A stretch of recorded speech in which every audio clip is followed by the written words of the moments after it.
In high school, I had a teacher that we will call Colonel Chapstick. He taught us about the tea tax, the ancient Egyptians, and all the other pointless bullshit they cram into your brain in the American education system. Sometimes he would open the floor to questions, and sometimes we would ask about war, and every time he would answer those questions. One day, one of the shittier kids in my class asked him what the worst thing about war was. And then the Colonel's eyes glossed over, and he stared at the back of the classroom wall as a child would at his father's casket before muttering the words, "The smell.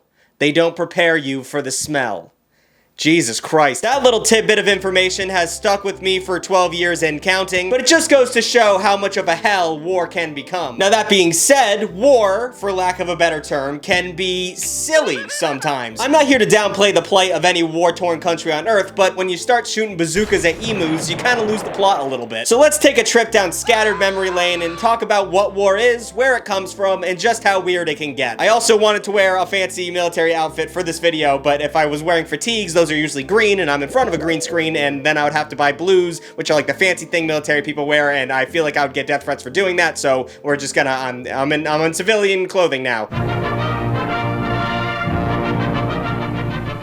So I don't think I have to explain this, but war is pretty much universally despised amongst every human being on Earth, I would assume. Yet it has been a constant part of human history ever since, I don't know, since we've learned that you could throw a rock really hard. The first recorded war took place in Mesopotamia in 2700 BCE. I don't know why we include that E now. But thousands of years before that, we have evidence of people building 10-foot walls around their cities for defense. And I don't know about you, but I wouldn't build 10-foot walls around my house unless I knew someone was trying to kill me, or my cat. The bow and arrow was invented around 10,000 BCE, and yes, it can be used for hunting, but there's also no way that thing wasn't used for human-on-human violence. Yeah, you can kill some food and eat it, but also, imagine if Grug comes back to the camp and he's bragging about that woolly mammoth he took down and he's gonna steal your cave chick. You can't tell me you wouldn't throw a quick stick through his chest. There's no cops around. This isn't the Bible. So why is war so ingrained in human society? Psychologists think that there is rewards inherent in conflict. As individuals, war apparently makes us feel alive. For some people, not for me. I panic in 1v2 when I'm playing CS. But apparently it gives us purpose and meaning that we perceive as something greater than ourselves. And finding this meaning along with others in your group gives us a sense of belonging and a larger community. And I know what you're thinking, Tucker, that sounds like a religion. And I'm just gonna leave it there. I'm not gonna talk about it anymore. Of course, there's also the spoils of war, you know, the goodies you get from killing somebody. Governments wage wars over resources and strategic footholds all the time. Shout out every American war I've ever been alive for. It's kind of an old thing to wage a war over, you know, ideologies at this point. When was the last time someone fought a war over strictly principles? America's not fighting a war to prove anything. We just want shit. Do you have shit? We would like that shit, please. Here are some missiles. Thank you kindly. The American Indian Wars lasted for 250 years and ended with Europeans just taking an entire country because they wanted it. And some of them said because God said they could have that, but everyone says that whenever they're doing this shit. Of course, there are some wars with legitimate causes, like World War II. That was a bad one. I don't want to ruffle any feathers, but I want to make this statement right now that I think Nazis are bad, and I'm honestly happy Hitler died. I'm gonna come. I know it's shocking. Even though I was being incredibly brave and handsome right there, it goes without saying that we have to join a war every time someone's being unbelievably shitty to another group of people. But for every World War II, there's a Trojan War. The Trojan War was really like an episode of Real Housewives for Greek mythology. And if that sounds fake, well, that's because most of the written knowledge we have about the Trojan War came from the Greek poet Homer. His epic poem, the Iliad, was written 500 years after the war actually took place, and it was basically a final written document of an oral poem that was spoken for over 5 centuries. It was kind of like the Bible, or HPV. So we know that it happened, but the facts just got a bit flowery over time. Just imagine like 1,000 years from now, the only records of the Iraq War we have is from a really long Maya Angelou poem. Scholars do believe that the Trojan War actually happened. This isn't like a fully made up story, but I maintain that the real contribution this war gave us was the term Trojan horse. You know that story where the Trojans were like, yo, we got you a horse, and the other people were like, I don't think we need that, but honestly, you could always use a giant horse. And then a bunch of Trojans were inside the horse, and in the middle of the night, they popped out and killed everybody. So it was a fake play. That's why a Trojan virus is called a Trojan virus, because it seems innocuous, and then it gets in your computer and it messes about. Now, historians say say that the Trojan horse story never actually happened, which is messing me up. It's like finding out that bears don't actually sleep for all of winter, or that my Uncle Ricky didn't go on a 1.5 year long vacation. So yeah, a lot of the Trojan War is myth, and a lot of the reasons why it actually happened were really dumb, which generally sums up war as a whole, actually. It's stupid, and the historical narratives usually go to the winners. And the winners are usually just as stupid as the losers. But you know what's not stupid? Me getting paid. Roll the ad, baby. Old people smell good.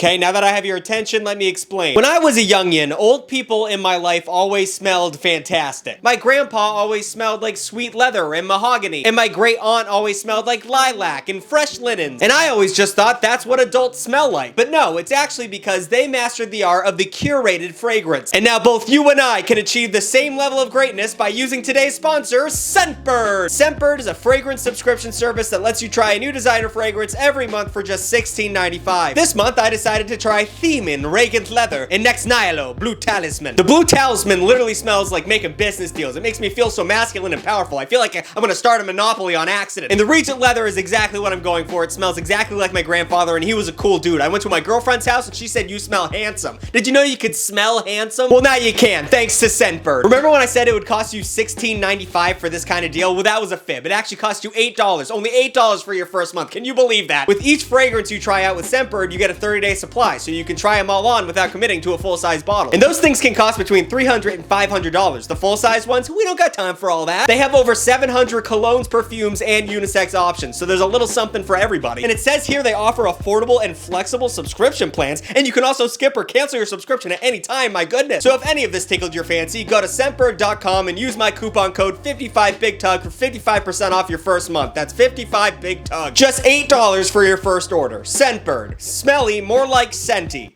I should have tried a little bit harder with that one. So the funny thing about stupid is that it's in the eyes of the beholder. Of all the wars fought over resources or power or a really hot lady that everyone's trying to bang, some are fought over things that are so trivial that you forget that a group of 18-year-old men are gonna die for the cause. That was a lot funnier when I wrote it down. When I said it, it didn't seem that funny. For example, we have the War of the Oaken Bucket. The Oaken War is a cautionary tale of military power, hubris, and buckets, like the things you buy at Home Depot. So Italy didn't become a unified country until 1871, which is shocking to an American like me. But in Italy, there was a lot of spicy meatballs between its territories in the medieval period. In 1325, a war broke out between Bologna and Modena. I'm assuming that's how they want me to pronounce Bologna here. And that war was started over a bucket.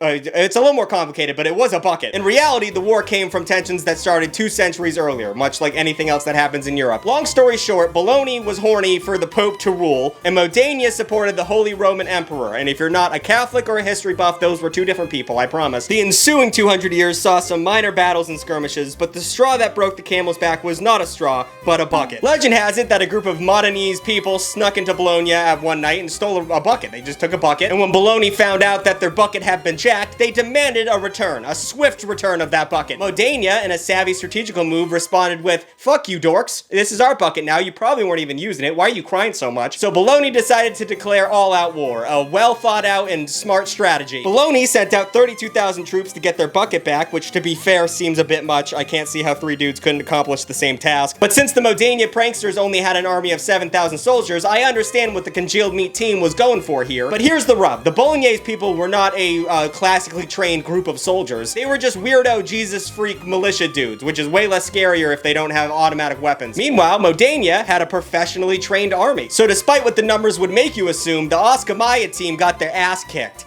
I didn't mean to go into that accent. All told, the war saw 2,000 soldiers die, or kick the bucket, if you see what I'm going for. Bologna called off their attack, but they never got their bucket back. In fact, Modena stole another bucket from them, just to be dicks, I guess. And to add insult to injury, Modena displayed the bucket in the bell tower of their cathedral. And to this day, the bucket is still on display in Modena. Kinda badass in a middle school bully kind of way. Moving down the list of silly-ass wars, we have the Golden Stool War. There's this old saying that the sun never sets on the British Empire. That's because between between the 18th and 20th century, the British Empire controlled about 25% of the Earth's landmass. And that little factoid can do a number on an entire nation's ego. So when they showed up to the West African Ashanti Empire in 1900, they expected the red carpet to be rolled out for them. Only that the red carpet for the Ashanti's people was actually a golden stool. The golden stool is a sacred symbol of the Ashanti nation that represents the soul of their people. It was believed to have descended from heaven in a cloud of white dust, landing in the lap of the first Ashanti king. When British colonial administrator Frederick Hodgson, what a name, arrived in Ashanti, he was really pissed that the Ashanti people didn't present him with the stool. He gave a speech where he asked, "Why have you relegated me to this ordinary chair?" A sentence that truly only a British person could speak. As par for the course for imperialism, Hodgkins neglected to realize the importance of the stool to the Ashanti people. This wasn't a stool that royalty sat in, like this thing never touched the ground. They would always put a blanket under it. It was very important. And when it wasn't being used, they believed that souls passing by would use it to rest. So you demanding to plop your big white ass down in this stool is like me asking to snort your grandfather's ashes. An insane request made only by assholes. It got to the point where the Ashanti people were willing to let the British exile their king, Prehem the First, sorry if I fucked that up, rather than just let him sit down in the stool. This didn't stop the white boy from wanting to sit down in the seat, and it led to an extremely petty situation. The Ashanti people hid the stool from Hodgkins, and for the next 6 months, a war raged on while the British people were looking for it. 2,000 Ashanti people and 1,000 British troops died during this event. Hodgkins never found the chair, and the entire war was mocked by British Parliament, saying as something like the quest for the Holy Grail. But I mean, imagine being a British soldier bleeding out on a battlefield for a fight about a stool that your boss wanted to put his pimply ass in. That would make me lose my mind. I would just do opium instead, I think. Oh, here's a fun one. Let's talk about the Pastry War. The Pastry War was fought from the neighboring kingdoms of the Debbies and the Royal Drakes. Both of these tribes were in fact not real and just name brands of American cake companies, but I hope you fell for that for a second. That makes you stupid and me really smart. It was actually a conflict between France and Mexico that happened between 1838 and 1839. But it actually started in 1828 when a military coup destroyed a large part of Mexico City. Monsieur Raymontel, a French pastry chef operating a bakery in Mexico, claimed that during the coup, Mexican officers had looted his shop. He asked Mexican officials for 60,000 pesos in return for the damages, even though his shop was valued at about 1,000 pesos, but when you're putting in an insurance claim, you might as well try and make the most out of it. His demands weren't met, obviously, so he did what any good snitch would do and went directly to the King of France. And in true bureaucratic fashion, it took a whole 10 years to get that message to the king, but a letter can only make it so fast to another continent before planes, I guess. But in 1838, King Louis Philippe used this complaint along with the stack of similar complaints by French nationals in Mexico to demand 600,000 pesos from the Mexican government. Again, Mexico refused to pay, which in hindsight was a nearsighted move. So the French blockaded Veracruz and the Pastry Wars had begun. I understand why they called it the Pastry Wars, but that seems like a huge understatement to me. I mean, first of all, the pastries were only like a small part of it, like a very small part of it. And secondly, if I died during something called the Pastry Wars, I can only assume the other warriors in Valhalla would be really mean to me and probably beat me up. Mexican General Antonio Lopez de Santa Anna came out of retirement for this war. He was known to many as the Napoleon of the West, which to be fair is a pretty badass title, but unfortunately he lost his left leg during this croissant crusade. It was amputated and buried, but apparently Antonio was not happy with the service that went along with burying his legs because he dug it up 4 years later, then placed it in a crystal vase and reburied with a full-fledged ceremony that included cannons, poems, speeches, and prayers. Man, what an insane person. And of all people, the British are the ones who brokered a peace deal, which is like, if historically, they're not the ones doing that. It's just very out of character. The peace deal said that Mexico had to pay the 600,000 pesos that France asked for originally. But of course, they didn't pay it. Seems to be a pretty strong through line in this story. And this led to another full-blown war in 1861 when France invaded Mexico, eventually leading to Cinco de Mayo.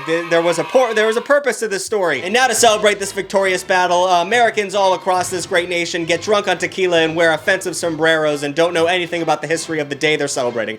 God bless the French. Speaking of things that Americans don't understand, let's talk about the football war. It's crazy to me how little Americans care about soccer when, and in the rest of the world, it causes extreme unrest. Just the fact that I'm calling it soccer and not football would probably create an entire riot in a bar somewhere if I left this country. To put it in perspective, just imagine if every American football game was played between the Philadelphia Eagles and the Philadelphia Eagles. Like, you know, there will be riots every single night. In 1985, 35 fans died rioting in Belgium before the European Cup. That's right, before the fucking cup began. In 1964, Peru supporters lost their minds when a ref disallowed a goal, paving the way for Argentina to win the match. After the match, a riot broke out and 318 people died. But the craziest soccer conflict that ever happened wasn't a riot, it was a full-blown war. El Salvador and Honduras played a bunch of qualifying matches for the World Cup in the summer of 1969. There were a lot of political tensions between the two countries at the time, so things were hot, and when the two teams met, the bad blood transcended the field, or the pitch. I know some of the lingo. The fan mercilessly harassed their opponents, riots broke out in front of the players' hotels, the Salvadorian fans reportedly set fire to the Honduras stadium, and in what might be the most brutal takedown of an opponent in sports history, before the second match in El Salvador, a dirty rag was flown instead of the Honduras flag. Powerful shit talking without saying a word. El Salvador claimed that 12,000 Salvadorians had been forced to flee Honduras in the days following the second match because of the tension, and a month later, war were declared. The war only lasted about 4 days, but 3,000 people were killed, and it's estimated that some 300,000 El Salvadorians were displaced. Ultimately, the football war would lead to the El Salvador Civil War, which cost upwards of 800,000 lives. So,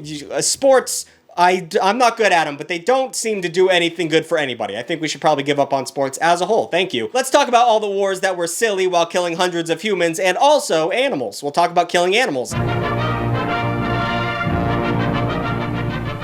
You'd think the fact that humans slipping out of the food chain would mean we would never have to go to war with animals that didn't own opposable thumbs, but you'd be wrong. There are multiple times where humans had to point a gun at a four-legged creature just for the betterment of humanity, I guess. For example, we have the Stray Dog War. The Stray Dog War was fought between Greece and Bulgaria after the events of the First World War. Legend says that the war started after a Greek soldier's dog got loose and ran onto Bulgarian territory, and a Bulgarian soldier shot and killed the owner of that dog. And I hate to blame a victim here, but leashes, people. Put your dog on a goddamn leash. It doesn't matter how well you think you trained that dog, it's gonna see a squirrel and start a war. To their credit, the Bulgarian government issued an apology for blowing the teeth out of that Greek man's mouth, but Greece wanted compensation to the tune of 2 million francs. Greece occupied 7 Bulgarian towns to show that they meant business, and even planned on shelling the town of Petrich, which means they're gonna put a bunch of bombs on it. The League of Nations, which was the precursor to United Nations, stepped in and brokered a ceasefire. The war lasted 10 days and 50 people died, but I know you're thinking, Tucker, what happened to that dog that started all of this? And I hate to tell you, there's no record. No one knows what the fuck happened to that dog. Next up, we have the Emu Wars. If you watch Sam O'Nella, you already know about this one, but I have to talk about it. In 1932, Australia's government declared unilateral war against the menace that was terrorizing its citizens. The emu. The big-ass desert chicken. Emus were settling in cultivated farmland at the height of the Great Depression, hindering efforts to raise crop production. So what would you do if a bunch of big-ass chickens were bullying your crop makers? Would you A, find a way to introduce a natural predator into the population to control the birth rate, B, poison the emu's food source and take them out where they grow, or C, arm 2 soldiers with machine guns and 10,000 rounds of ammunition? What do you think the Australian government went with? Think of the Australians. They went with the soldiers. So yeah, these 2 soldiers were going around mowing down emus every chance they had. The government killed approximately 3,000 emus, but considering that 20,000 emus had migrated to the land, it was seen as a pretty big failure. That's like killing 10 ants and being like, that's fine, I'm sure there's no more coming. They'll just tell their friends what they saw. Emus continued to occupy Western Australia to the point that farmers asked the government to intervene again in 1934, 1943, and 1948. These snake-neck fuckers were not giving up, not even a little bit. But the Australian government was willing to learn from its first mistake, and it also didn't want to look like losers that kept losing wars to birds, so they announced Emu War 2, Electric Boogaloo. In 1950, Australia's army minister approved the release of 500,000 rounds of ammunition to farmers, essentially funding an Australian shadow war against emus. But sadly, or happily, depending on how you feel about these tall, creepy birds, the emus won out in the end. And the birds are still terrorizing Australians to this day, which I find insane because they got those big necks. Like, I feel like you could strangle them pretty easily. I feel like one of those slap bracelets from the 90s could take one of these things out pretty cleanly. Moving on from emus, let's talk about pigs. The Pacific Northwest in America is known for being a little different. It was the backdrop for the fever dreams that is known as Twin Peaks. You got the birthplace of obnoxious coffee culture and also grunge music. And a few decades later, the Oregon vibe was parodied in the show Portlandia. So of course, if there's gonna be a war in the Pacific Northwest, it's gonna be quirky as hell. The Pig War took place in 1859 and was essentially a border dispute between the US and the UK. It started when a farmer on the San Juan Island saw a pig rooting through its crops and shot it, which I think it's fair. If you're a farmer and you see a pig eating your stuff, you kill that pig. Just one problem, that pig was a foreign national. The farmer apologized and offered $10 to its UK owner, and the owner countered by asking for $100 in 1859, which I would assume is a lifetime worth of money. British authorities threatened to arrest the farmer, so the farmer went to the US and said, "Can you help me?" And 64 American soldiers were sent to San Juan to protect American citizens. So in a very measured response, the British responded by sending 3 whole-ass warships ships. So America sent even more troops. Back and forth and back and forth. The war never really took off. Like, no one died because of this. It was a standoff that lasted for only a few months, and the only casualty was that poor little pig looking for a meal. But it's crazy that a pig almost led us to Revolutionary War II, Electric Boogaloo. And I don't know why I keep referencing that. I don't even know what that is. It's just in my brain. So there you have it. War. Proof that men would kill someone else and themselves rather than admitting they're wrong. And as a fella who just recently aged out of the draft, might I say to all the 18-year-old men out there, go get them in World War III. I'm rooting for you. New videos every Saturday and Wednesday sometimes. Thanks for watching. Like, comment, and subscribe. And once again, thank you to Scentbird for sponsoring this video. Use coupon code 55BigTugg for 55% off your first order at scentbird.com.